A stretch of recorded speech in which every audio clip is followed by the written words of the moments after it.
I spent a small fortune building this studio to make professional content.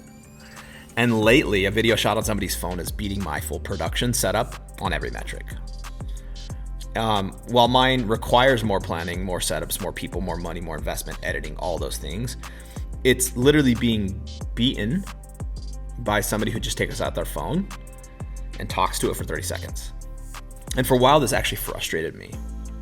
And I couldn't really figure out why it was hitting so hard, but it clicked because I feel like in my brain, my studio was supposed to be proof that you needed professional content to win on social media. You needed my cameras, you needed my lights, you needed my set design.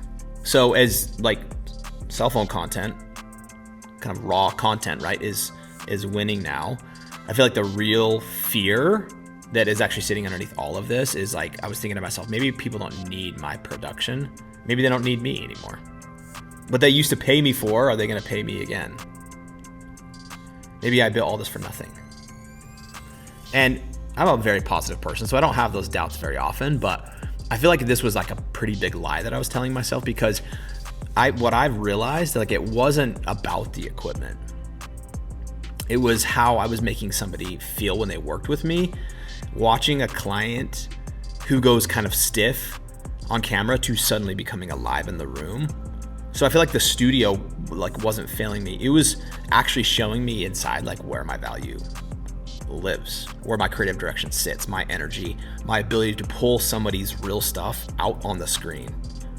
Like taking somebody's real authentic self and like extracting that from them and putting them on camera. I feel like that's where my real value is. But so we're making some shifts in the studio. We use AI all day long and we love it. But I feel like the future of content is humans talking to humans in their most authentic self. And when you can show up truly as you are, like we've had the best educators in the world filming content in our studio, and I know they're a 10 out of 10, but when you put 3 camera angles on them, they're an 8, because they're truly not giving their best stuff, because they're talking to camera lenses and not human beings. And so for what I'm trying to do, and I think if you're trying to create better content, what you should try to do is talk to human beings and figure out how to document that on camera. Like genuinely fly on the wall room, and that's what we're trying to create here. A space where a brand or a founder or somebody can show up, and we want to put their real audience sitting in seats and them talking to them training those people. You are going to be your most authentic self when you're talking to humans and not a camera, and that's what we're building for.